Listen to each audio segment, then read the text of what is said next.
I'm Stephanie Howe, co-host of Get Inspired and Innovate, a part of the Education Podcast Network, just like the show you're listening to now. Shows on the network are individually owned and opinions expressed may not reflect others. Find other interesting education podcasts at edupodcastnetwork.com.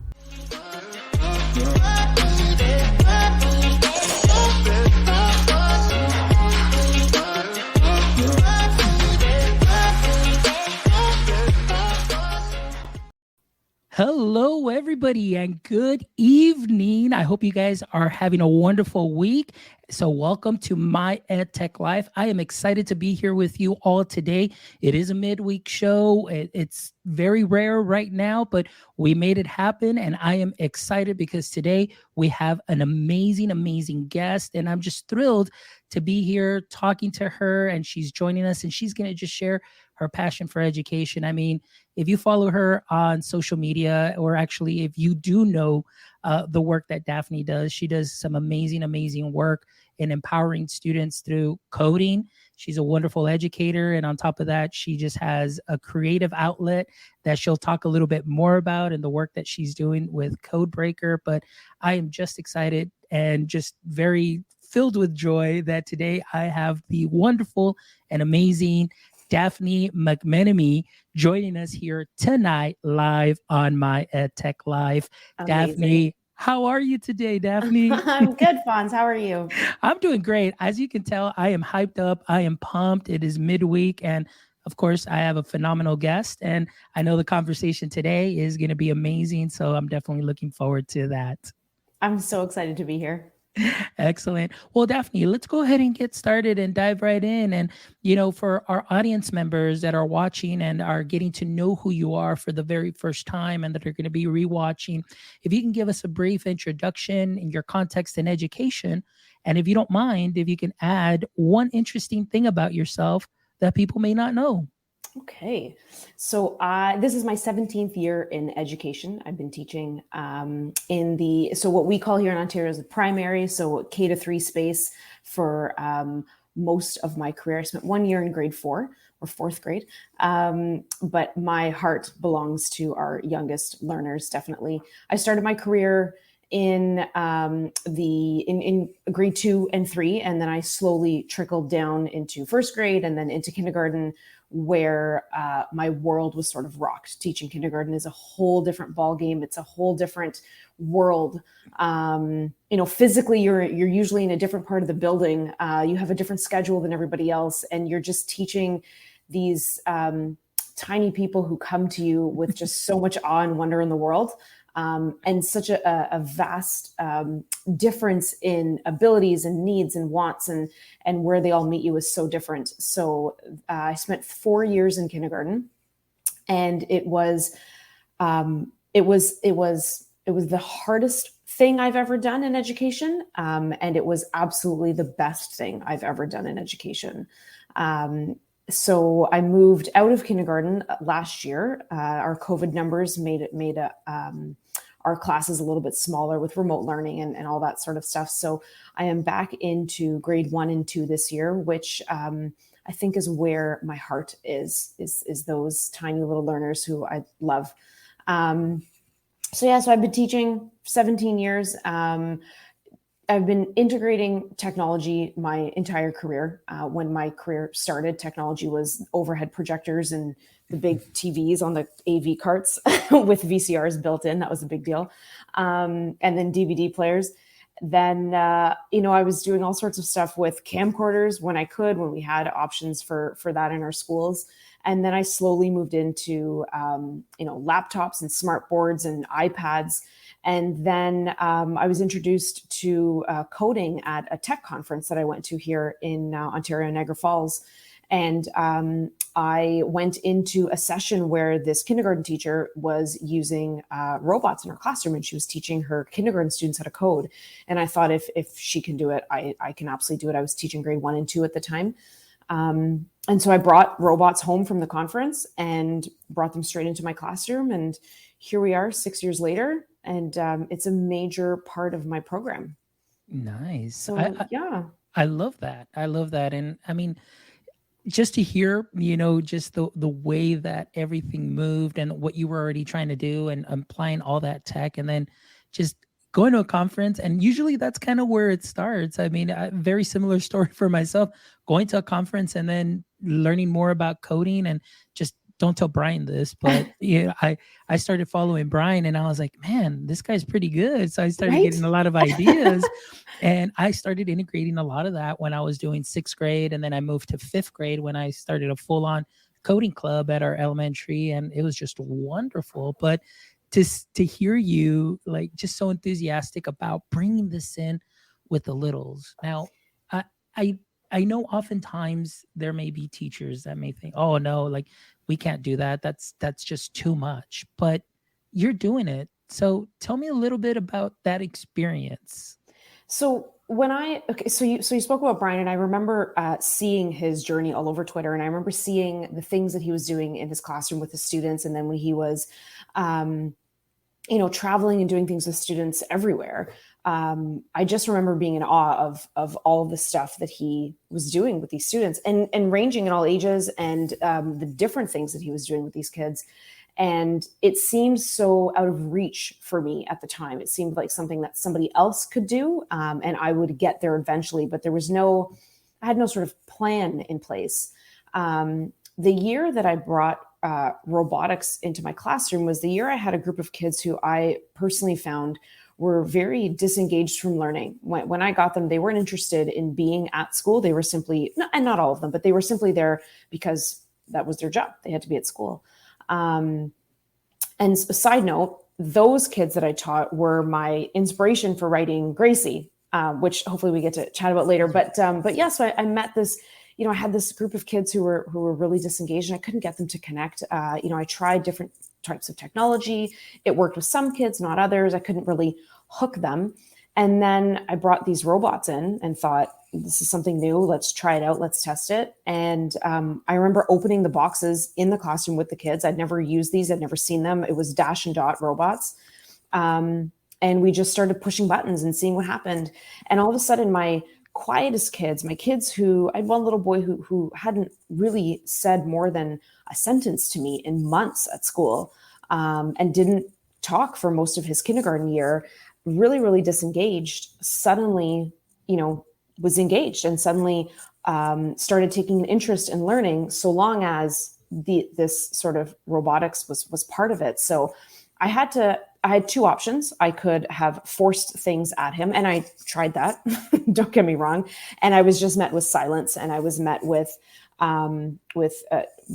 fear, hesitation. Not totally sure. I still couldn't tell you where his head was at, but he just wasn't interested. And that was a lot of the kids that I had. And then all of a sudden, I had to sort of sit back and figure out how to integrate this, because this is what they were interested in, into my entire program. So at the time, coding and robotics was not part of our curriculum in Ontario. That's actually very new. That just happened last year. So for me to be bringing these robots into the classroom was very sort of play-based, and not everybody saw education the same way I did. I didn't share maybe some of the same traditional views or thoughts that others did on education. And so to bring these in and to integrate them into literacy, people didn't see how you could do that, or integrating our robotics into our science program, into our reading and writing. So I was met with a little bit of hesitation from other educators, not understanding how I was able to continue to teach the curriculum through this sort of medium. So eventually I just set out to prove that I could, and not prove, maybe prove to myself that I could. And I wanted to, I started realizing that a lot of people saw this type of technology for our oldest students. And so I started meeting a lot of people who were of the mindset that this type of learning and this type of tech was for our oldest students. We teach them first, and then we can give our older students the job of teaching the younger students. And having taught younger students my entire career, I just saw the benefit of having them teach our older students, and B, knowing what they were capable of. And if I became very passionate about allowing our youngest learners to really dive into their own passions and make that decision for themselves, but then teach other people, and not necessarily always have to have the big kids teach them and tell them what to do and what things are supposed to be like. I wanted to give my kids this opportunity to say, no, look what we can do. We're 5, we're 6, we're 7 years old, and look what we can do. And so I started really, really advocating for this type of learning with our youngest learners, to show everyone, that no, they can and they should. Because if we wait to start, we're losing so many opportunities and so much time to see where they could be in 8 years versus waiting 8 years and then have them eventually learn then. So I became a very loud advocate for, maybe obnoxious might be a fair word, for the learning that our youngest students can do. And not just in tech and everywhere. Like, look what we can do. We can do it. It's going to look different because we're little, but we can do it. I mean, it's just the passion. I mean, you see it and you see the potential. And, a lot of what you're saying just really, touches me, because I had a similar experience. I mean, going in 6th grade and then trying things out and being that the early adopter, the kind of like trying new things. And even if they fail, it's okay. We tried it. We're going to figure it out, and allowing students and empowering them, and then having them teach me. I'm like, this is really cool. And you build that community. But oftentimes we do not give our students enough credit. Like, we think like, oh no, this is too much of a waste of a time, and so on and so forth.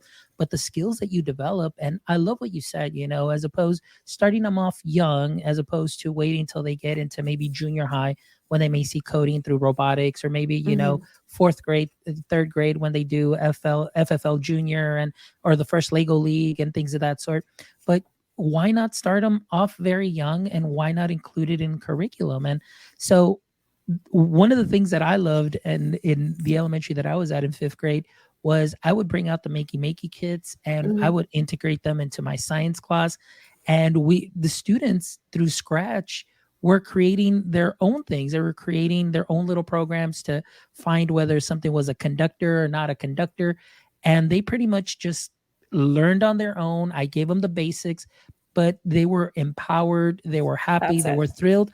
And the other thing is that we noticed is they wanted to come to school. They were always like, no, I don't want to miss class. And they would tell their parents, can we reschedule the dentist or doctor appointment till after I see Mr. Mendoza, because I want to know what we're going to be doing in class and I don't want to miss out.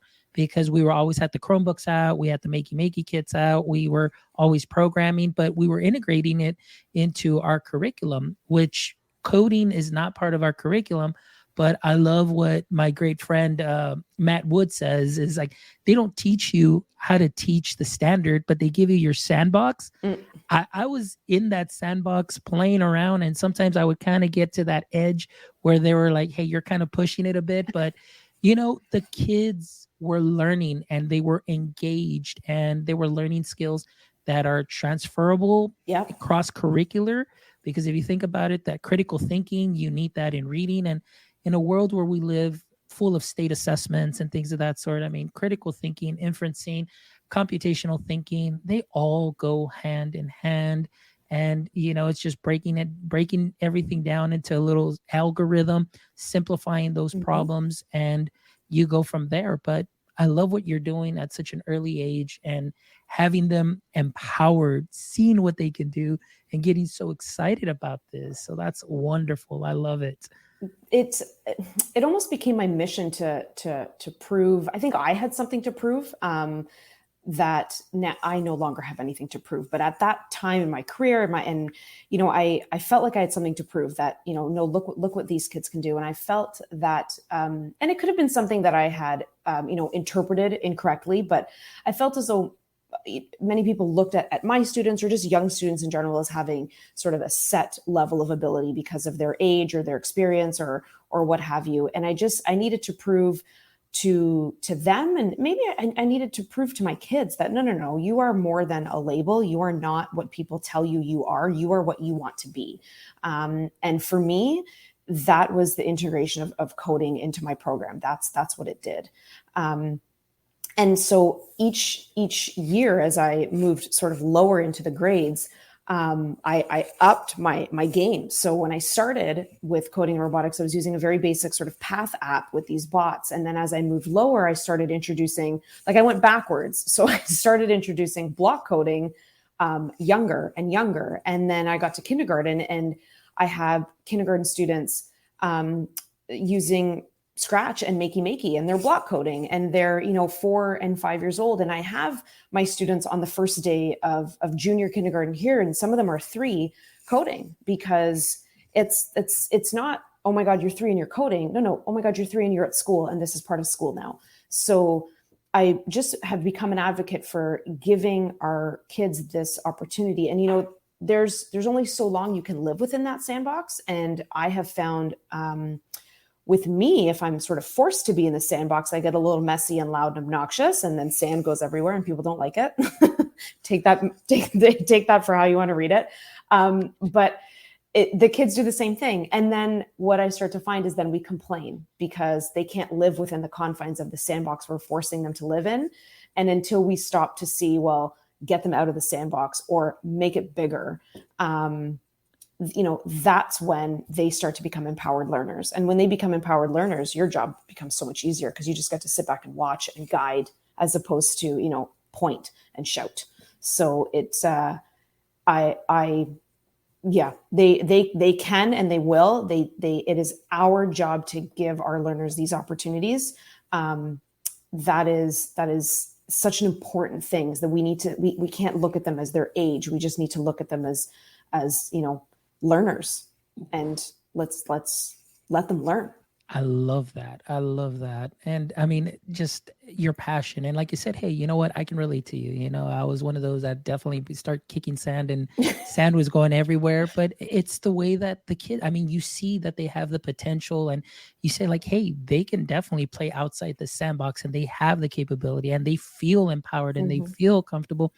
One of the things that I wanted to touch on is, like you were saying, is like, one of the biggest lessons that I learned, and it wasn't until I moved from high school to elementary and was able to have, full day with my kiddos and, doing the coding and all that good stuff, was that community that we built, where I can, like you said, be that guide on the side and just watch them just really dive in deep, and not just superficial level, like, hey, we're just here to solve the problem and do this, but they're going in deep, where they're like, hey, I look, we took this to another level.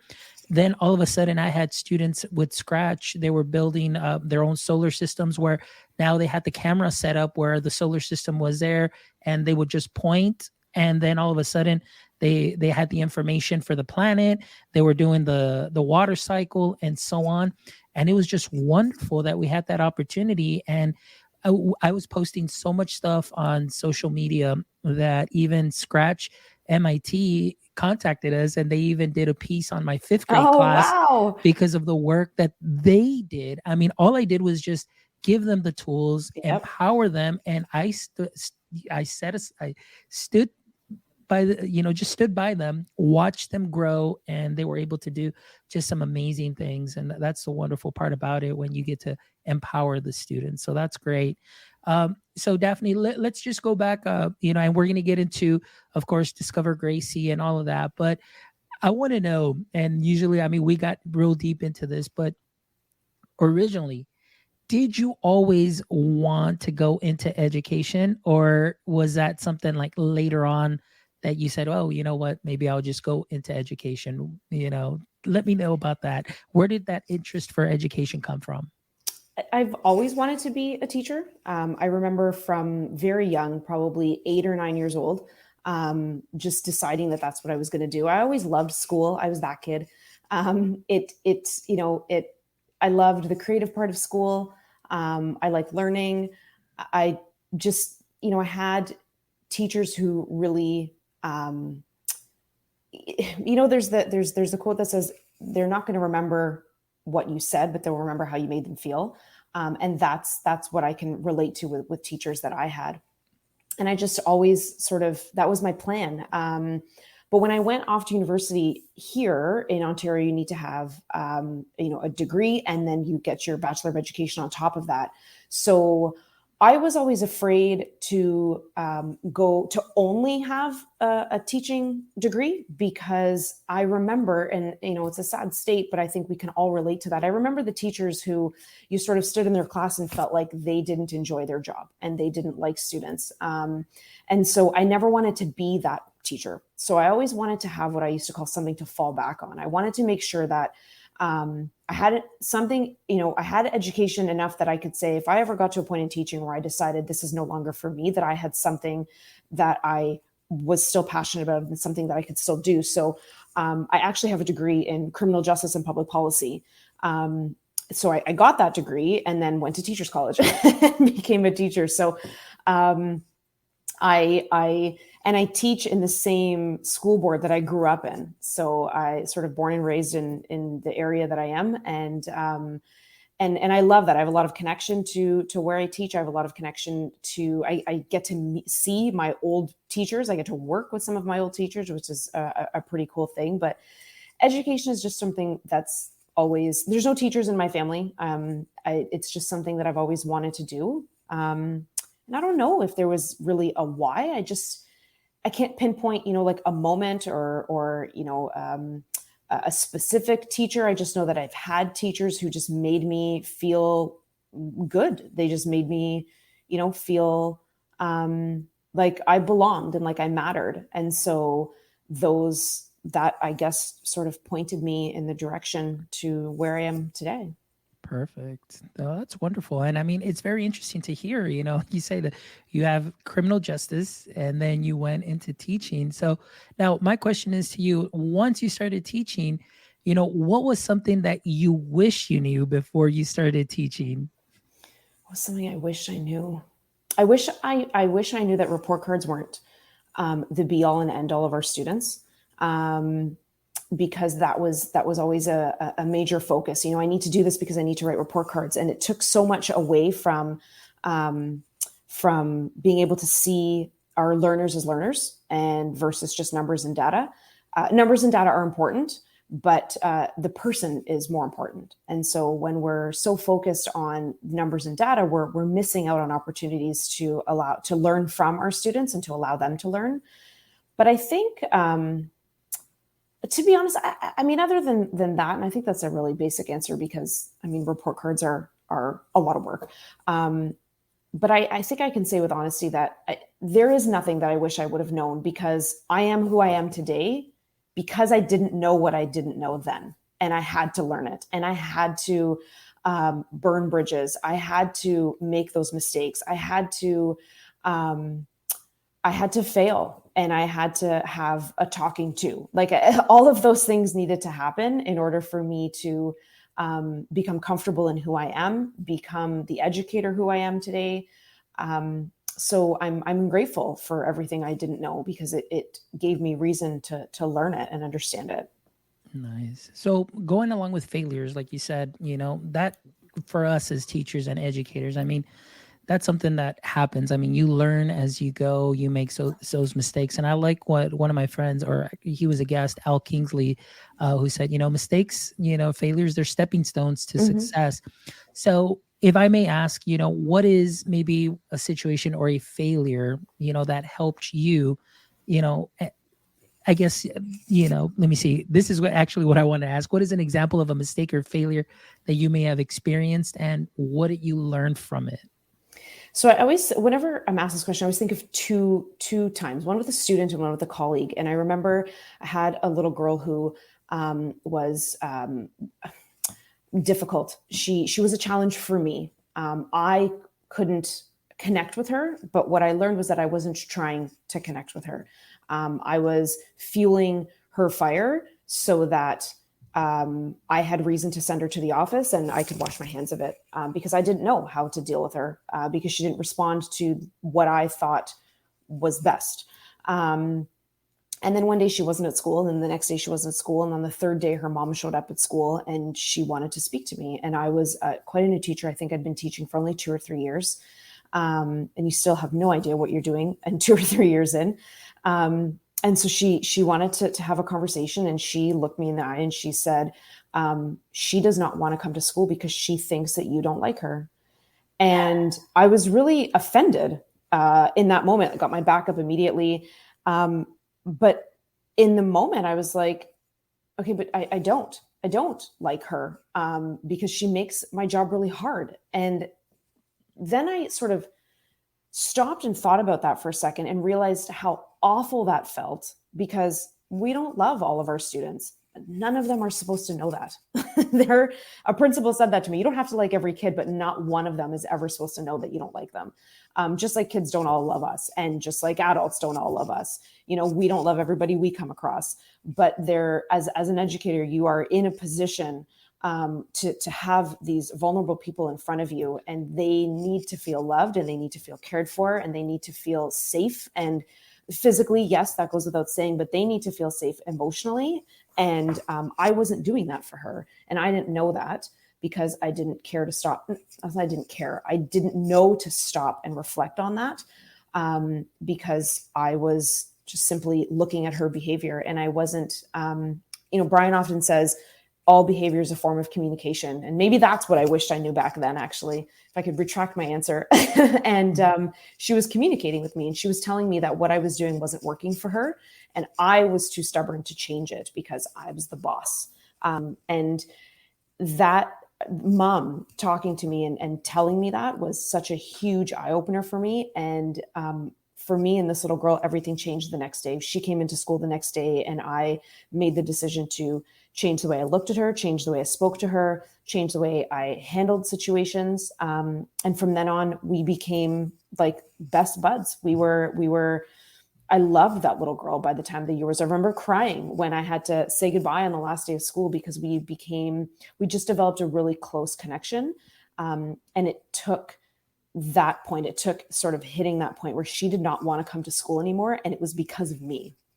And that's not ever supposed to happen.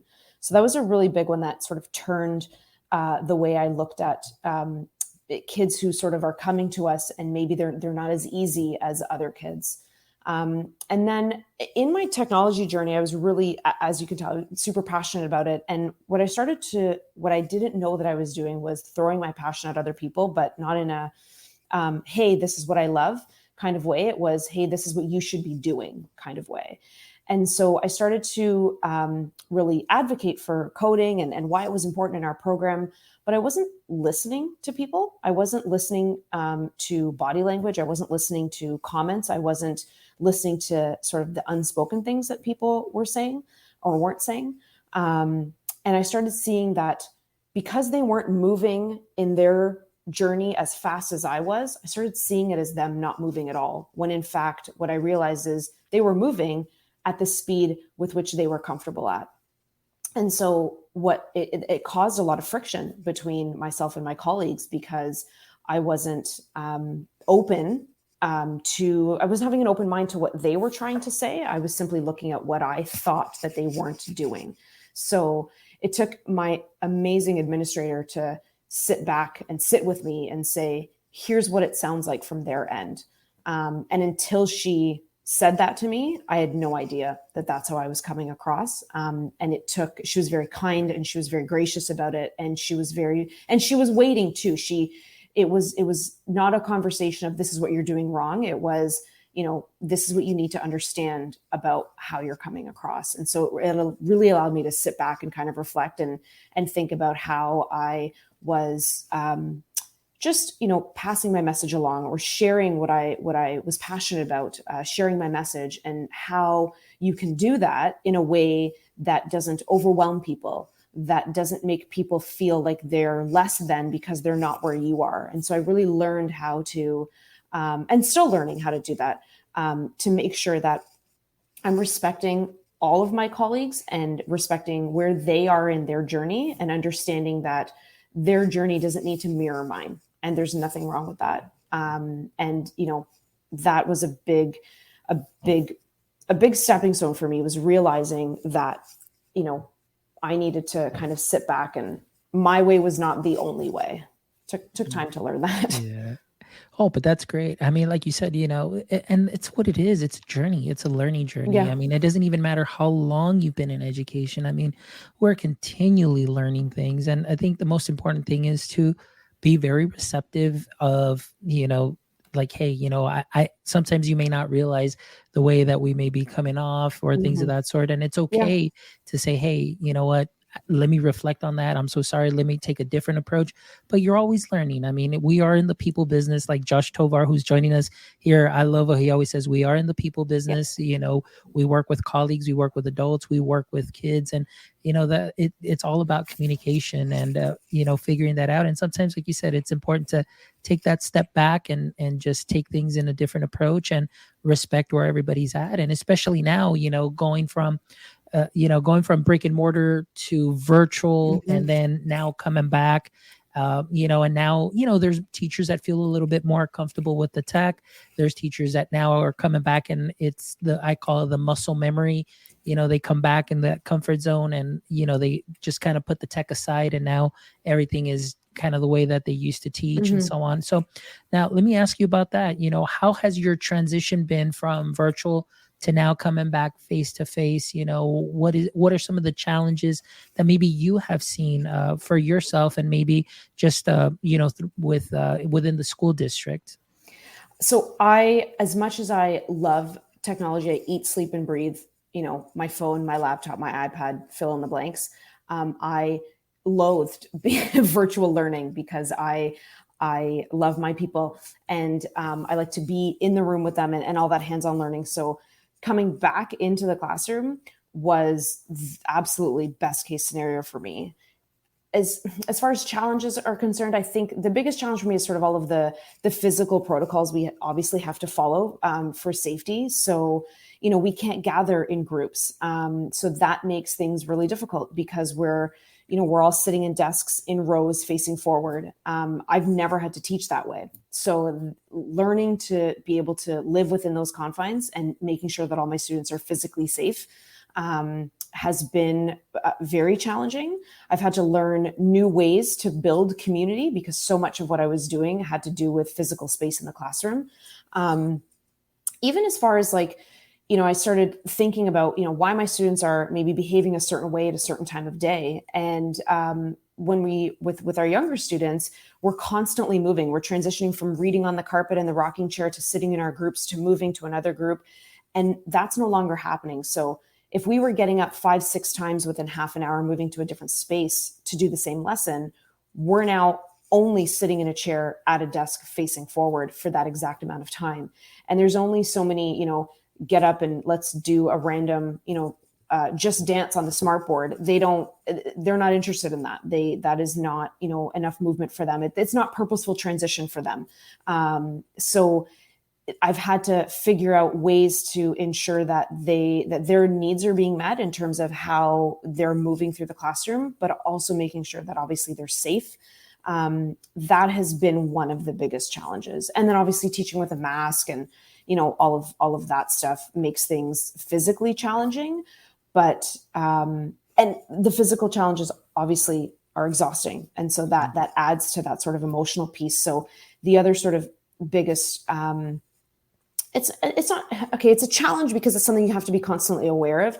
You just have to be constantly aware of your mindset and where you are. And how much time am I spending complaining about having to wear a mask? Because that's not healthy. How much time am I spending complaining that my kids are behaving in a way that I'm not enjoying? Am I spending more time complaining about it, or am I spending more time reflecting on how to either get over it or get on with it? So that's challenging too, is making sure that you're allowing yourself time to vent and say what you need to say and get it out there, but then pulling it back in and making sure that you're still focusing on the really great things that are happening right now. So making sure that you have that balance. Yeah, no, and that's very important, and at least, throughout, seeing my friends on social media and then getting to talk to some of my friends, through our chats and things of that sort, and asking them the same thing, what have been some of your biggest challenges? And, they mentioned, it's in coming back, teachers seem to be fighting to get back to the way things were and not adapting to the way things are now and the way that they're moving. And I think you said it very well, where am I spending more time just complaining because I want to go back to the way things were? But, it's okay, get it out there, voice what you need to voice, but then it's like, hey, you know what? Let's improvise, let's adapt, let's overcome, and let's move forward from this point on. Mm-hmm. And like you said, focus on those little victories, those little micro victories that you can get, day in and day out, and just continually move forward and, focus on that. But yeah, like you said, that balance definitely is important. And before we start talking a little bit more about Gracie, I'm curious to know too, Daphne, what are some ways that you yourself too as well keep up professionally, as far as PD on your own, conferences, things of that sort? What are some ways that you seek that professional development? I love conferences. Obviously, things are a little bit different right now, but I will go to any conference that I'm allowed to go to. I just really love learning. I was the kid who would sit in the back of the class and just listen all day long to just learning. I love to learn. I love to read. I'm an educator, but I'm also an editor for Codebreaker, so I read daily. I get a lot of professional development through social media and through our professional learning network there. I will follow certain educators, and I will reach out to certain people when I'm looking for something specific. I love researching just whatever sort of topic I'm interested in, and then with my PLN, what I'm learning to do is build that network around those specific things. So if I'm looking for something on, STEM and making, I'm going to reach out to Chris Woods because he is sort of, a go-to on that. If I'm looking for anything coding and tech, I'm going to, reach out to Brian. If I'm looking for something on leadership, I'm going to reach out to Brian as well. But I have, a host of different people that I've met through social media. And what I love about that is the people that I'm talking to are tried and true. So I can say, hey, what do you think about this tool? Or what do you think about this strategy? And they've done it and they've used it. So they can tell me with honesty, hey, it worked for these reasons. It didn't work for these reasons. But I get a lot of my professional development from just people who are doing the work. And yeah. Yeah, no, and I'm with you on that. I think with being connected now is the biggest thing. And, starting back in 2017, when I first joined Twitter and not realizing, the importance of being a connected educator till later on where, before it was just following people and now it's actually connecting. And like you said, if I want an answer, I'm going to go straight to the source. I'll just tweet somebody or just direct message them and say, hey, any suggestions? And it's amazing. Matthew Joseph says the power of connections, that's what his whole book's about. And being able to collaborate with people, not just within your school, within your state, but around the globe and get ideas from the people that are doing it. That definitely is amazing. And I love having that access, especially, through the Codebreaker family. And of course, Brian being a great leader, and then everybody that has, been part of the Codebreaker family too as well. There are people that are out there that are just not talking the talk, but I mean, they're walking that walk. Yeah. And it's great to be able to be part of that family too as well. So talking about inspiration, talking about, what you do for Codebreaker too as well, but you yourself have also authored a book, and we've got here Discover Gracie. So I did pop in the link into the chat, but I will be popping this into the show notes as well. So tell us a little bit about the inspiration or the story behind, Gracie here. So this is my favorite story. So Gracie is based on the character of Gracie is based on 4 students that I taught. As I mentioned earlier, sort of disengaged from school, and I took these kids and I kind of took the best pieces of all of them and built this little character, and this is Gracie. So Gracie's that kid whose teacher brings a robot into school and teaches her how to code, and her imagination kind of comes to life and she starts to realize all of the things that she can do and learn about, and through this robot and through coding. And Gracie came to life through my students, but the actual idea came, or the project itself came to life because of Brian, our friend Brian Aspinall. So I had been to a conference and I was presenting at a conference. I had a friend there, a mutual friend of mine and Brian's, who I didn't know. I didn't know Brian at the time. A couple weeks later, that friend was at another conference with Brian, and they exchanged my name. And then Brian reached out to me and had asked, I'd heard about you at this conference. Are you interested in writing a blog for my website? So I was very starstruck. I was a big fangirl, and I was following everything he was doing on Twitter. I loved what he was doing in his classroom. So absolutely, I'm going to write this blog post for you. And so I did, and it was very well received. I was really excited to do that. And then a few months later, he reached out and he said, have you ever considered writing a children's book? And it was through a DM, and I remember responding, yes, but I've never known where to start. And he responded with what I've said forever, is the 3 words that kind of changed my life. And he said, you just start. So I remember reading those words and literally grabbing a piece of paper and a pen where I was sitting outside at the time, and I just started. That's exactly what I did. So at the time, I knew that I wanted it to be about coding, but I knew that there was quite a few books about coding, and I wasn't familiar with any about robotics. So I knew that I wanted it to be about robotics, and it had to be about a little girl because I'm a girl and I have a little girl and I advocate for girls in STEM. And I took pieces of my life and sort of sprinkled it throughout the whole book. And Gracie came to life. Gracie will be out for 2 years. This December. She'll be almost 2 years old. Gracie came out in December of 2019. The following summer, Brian and I collaborated together and we wrote the second book called What Happens When I Learn to Code. And Gracie is the main character. It's a nonfiction, and it basically goes through sort of all of those soft skills. So when I learned to code, I'm a risk taker, and here's why. And it kind of gives kids that sort of real life stuff of what you become as you learn to code. And then the third book came out last year, and it was called Gracie the Maker. And Gracie the Maker is the story of Gracie, and she meets a new friend, and they have a class pet that is a tortoise, and the tortoise has a problem. And so together they build this sort of Rube Goldberg contraption with coding in there to help this tortoise and solve its problem. And they do that through coding and STEM and making. And that was the third Gracie that came out last year.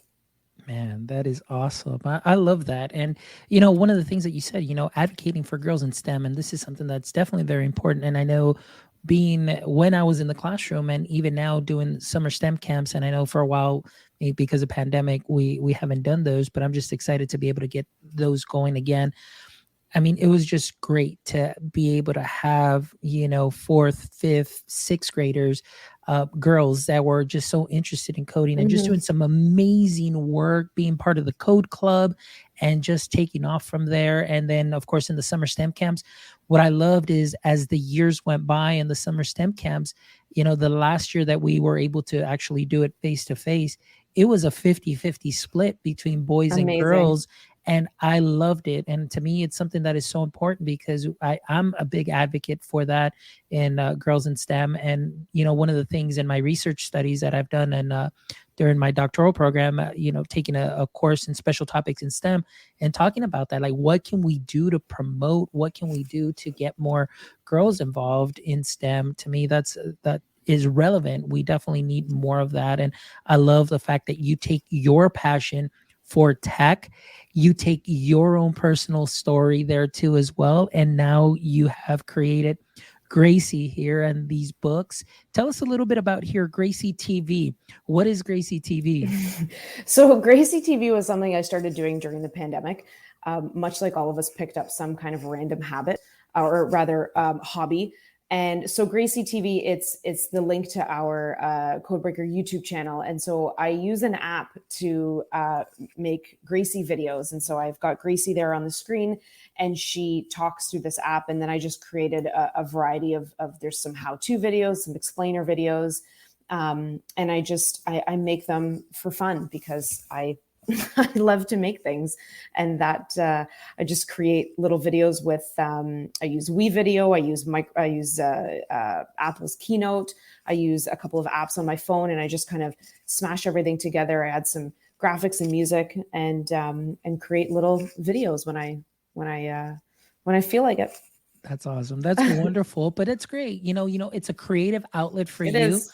You created this character out of your passion. And I think that's something that people need to see. That's something that students need to see. And I know when Brian was here, he said, he found his passion for Codebreaker, while he was teaching, but he was always advocating for students to say, hey, find your passion, find it and monetize it, do something with it. But, it's funny that those words also resonate with me. You just start, you just do it. And, thanks to Brian for that too, as well, because he's definitely played a big role in what I've been able to do. And, always just thinking about what he does. And obviously his book that just came out also was great just to hear his story. And oftentimes people think like, oh no, I can never do that. I mean, these people, they're edufamous. They've got it all together. I was like, no, man, we're just regular people. And then when they get to see you here on the show and they got to see Brian, they're like, it's like, hey, that's just a regular guy, regular person, but they're just sharing their passion. They're just putting themselves out there.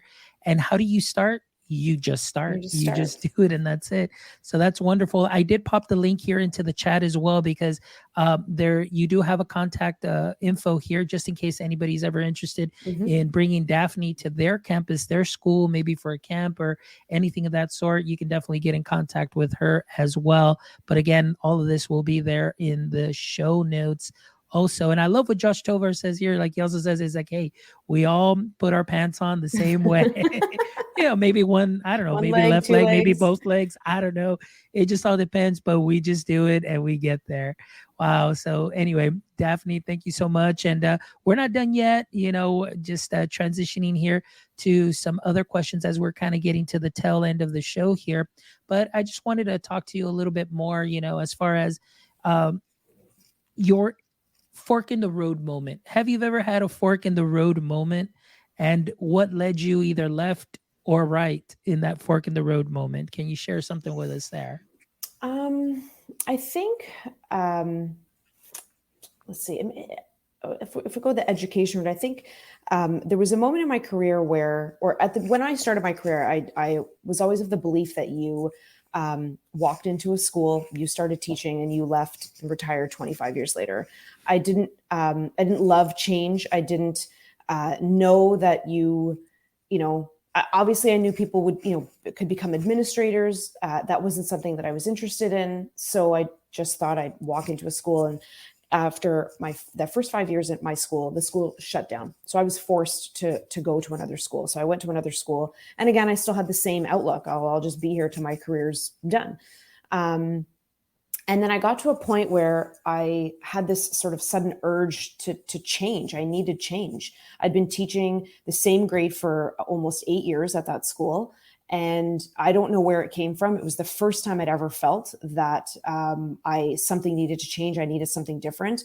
And I begged my administrator to put me into a kindergarten program. And that was a huge leap. It didn't feel like it on paper. You were teaching grade 1, you're going to go teach kindergarten. It's only a year. It was, I can't even describe the change, and nobody can describe it unless you've been there. And yeah, that was that moment where I had to sort of decide, do I want to stay here in grade 1 and 2 and continue what I'm doing? And I felt like I was good at it and it was comfortable because I'd been doing it for so long. Or do I take this big leap here and I might hate it? I might love it. I don't know. And I had to kind of make that decision from comfort and discomfort. But the gains that I would have gotten from discomfort obviously were going to outweigh comfort. And sort of, it was that moment that was, I think, the tipping point for me, because when I moved into kindergarten, it was extremely difficult for a whole host of reasons, but it was the best decision I ever made because it made me see that change was good, forced, and it wasn't forced change. I made the choice.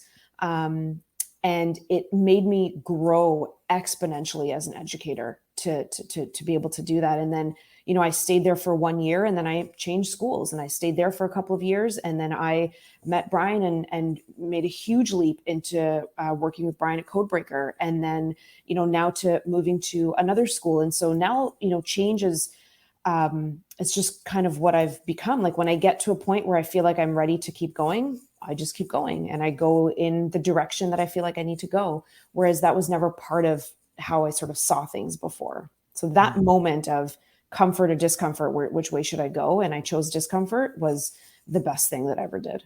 Oh, that's great. I love you. I love that you share that story and just being so transparent and so honest, because oftentimes, like I said, people see you on social media, or they see like, hey, you know what, I think it's just like that whole edge of famous thing and, things like that sort. But like Josh was saying, it's like, hey, we're people, we go through things too as well. But I love that you're sharing and you're just openly transparent and honest. And I think a very genuine. And that's something more that we need, and that's why I love doing these shows and bringing people on to share with them, hey, everybody goes through a struggle. Everybody goes through those tough decisions.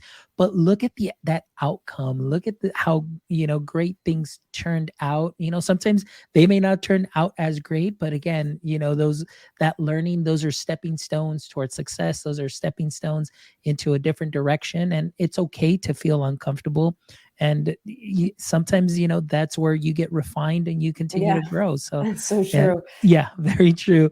All right. So Daphne, what are some ways that you yourself, just kind of get out of your headspace, when let's say you have a hard day, or maybe just, I just say, I just need a disconnect. What are some things that you love to do for fun to get out of your headspace? So I'm a hockey player, not a good one. People go, oh, wow, you are? Yeah, no, not that great. So that is a big part of my after school sort of decompressing time. I play with a bunch of girlfriends once a week, and that, like, I live for Tuesday nights. So that is a ton of fun. I like to create things. I like to make things. I like to, during COVID, we have a pet tortoise, and during COVID, I started watching YouTube videos, and I taught myself how to crochet. So I make tortoise sweaters because it entertains me. So I like to just make things. And then, if I really just need sort of some downtime, I just kind of like to watch TV and just sort of numb the brain from thinking, and, not trash TV, not reality TV, just, regular old, TV that I've seen. Like, I think I've watched Schitt's Creek, the entire series 3 times, like just that comfort TV. I've watched Dirty Dancing and Footloose a million times. Just, I know it's coming. I don't have anything to think about. And it's just nice to kind of sit and unwind.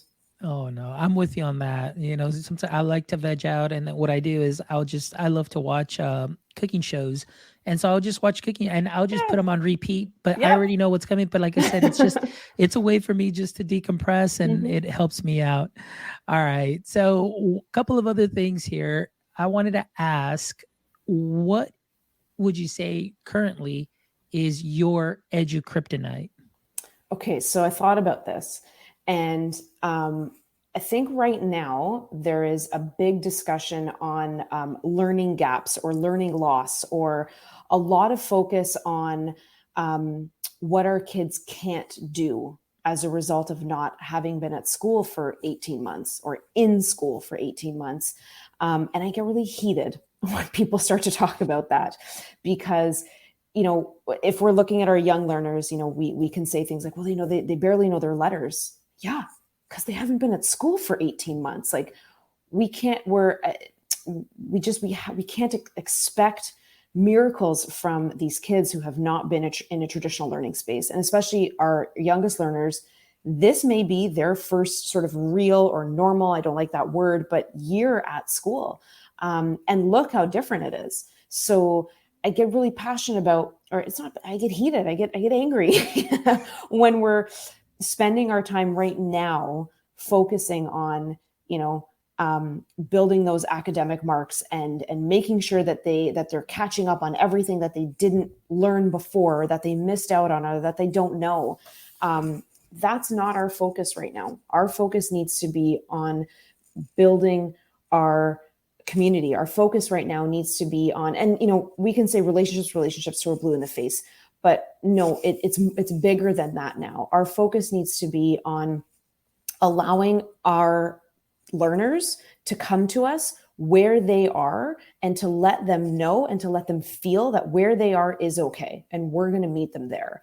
And by throwing tests and assessments and all of that stuff at them right now is not, it's just, I just don't feel that it's healthy for them. And it's not healthy for their families. We have, so many parents who are so worried about, oh my gosh, my kid didn't get to go to kindergarten because of COVID and now they're in grade 1 and they don't know how to read. No, that's okay. That's okay, because this is a different grade 1 than it was 3 years ago. And, we need to, not only do we need to let our kids know that, you are where you are and I'm going to meet you there and that's okay. We're going to get you to where you need to be. But we also need to let their families know that too. And if we're constantly talking about learning loss and learning gaps, we're creating stress. We're creating stress, and nobody needs extra stress right now. We're all doing a great job of making sure that we have enough stress in our lives. So as educators, we need to make sure that we're taking that burden away from parents and taking that burden away from our kids, and be okay with meeting them where they are. Perfect. Love it. Daphne, if you can have a billboard with anything on it, what would it be and why? So it would have to say, you just start.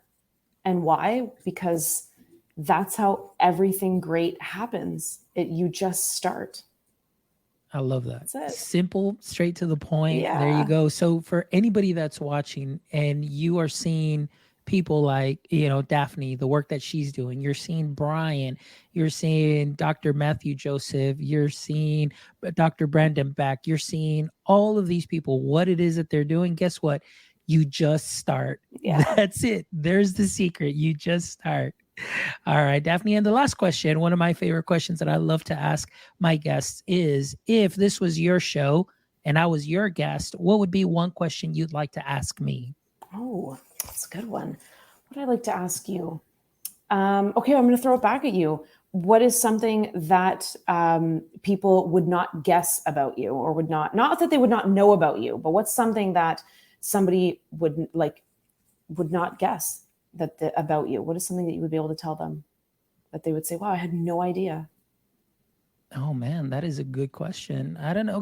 I'm pretty open and transparent on social media. So I think everybody, but I don't think that anybody would actually, there's anything there, honestly. I mean, I don't know. You kind of stumped me there. That is such a good question. I'd probably have to get back at you on that one, but I don't know. Well, I'll throw some other things out there. I don't know many people. I know I've been hanging around a lot on social media with the punk rock classroom guys, Josh Buckley and Mike Earnshaw, and our love of music. And I don't think many people may have ever known that I was a punk rock kid growing up. I was actually in a ska band. Played saxophone. Way. Yeah, See, there you go. There you go. Played saxophone in a ska band. Played bass guitar in another punk band. Played what else did I play? Drums in another band. So yeah, they probably wouldn't think that I play, a couple of instruments. So that's something that might surprise some people, that there is some musical talent aside from all this podcasting life and all that good stuff. But yeah, so yeah, that would be it. Love and music.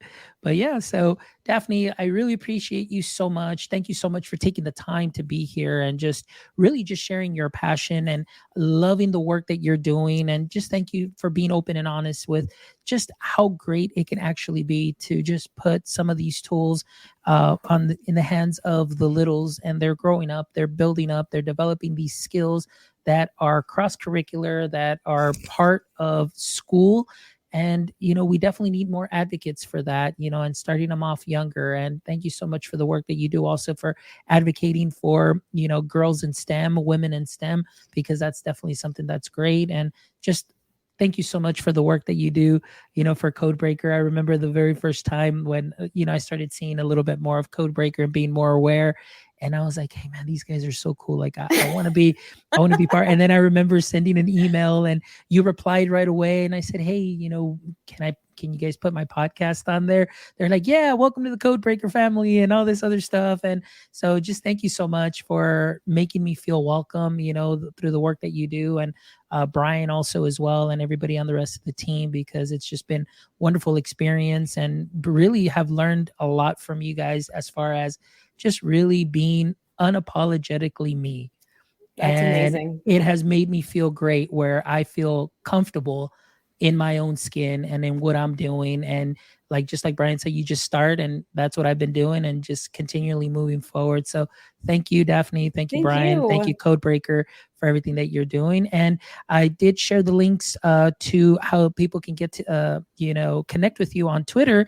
And also there is the website here. Yes. If you want to go to Daphne McMenemy.com, you can all go ahead and find her blog. You can find a little bit about Daphne too, as well as, you can read a little bit about the work that she's doing. She's got all her social media links here as well. And of course, you can also meet Gracie here, and you can go ahead and find all the books and see where they are available for purchase. So make sure that you check out the website, connect with Daphne, see the work that she's doing. Make sure that you stop by and you yourself discover Gracie, and bring Gracie into the classroom. Yes, and if you can actually bring Daphne into your classroom as well. So you make sure that you connect with her.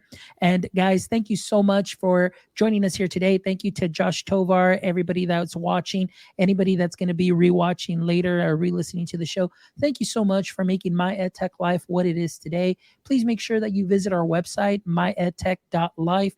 Check out all our past episodes. Check out our blogs as well. And please, guys, give us some feedback. As always, for me, this is my passion, to connect educators and creators one show at a time. Let us know what we're doing well. Let us know what you'd like to see. I'm always open, for any of your suggestions, because we want to give you the best. I want to give you the best of me. So thank you so much for being part of our My EdTech family. And Daphne, as always, thank you so much for being part of my PLF, my personal learning family. And you always have an open invite here, my friend. Anytime you let us know, and you can come back. So thank you so much to everybody. And this week, everything lined up. Tomorrow, we have Charles Williams on the show. We've got 2 shows back to back. That's a first in My EdTech Life history. But when things line up, you take advantage of it and you just do it. So tomorrow, please make sure that you join us live with Charles Williams. We'll definitely be talking about leadership there as well. So again, guys, thank you so much. And until next time, my friends, don't forget, stay techie.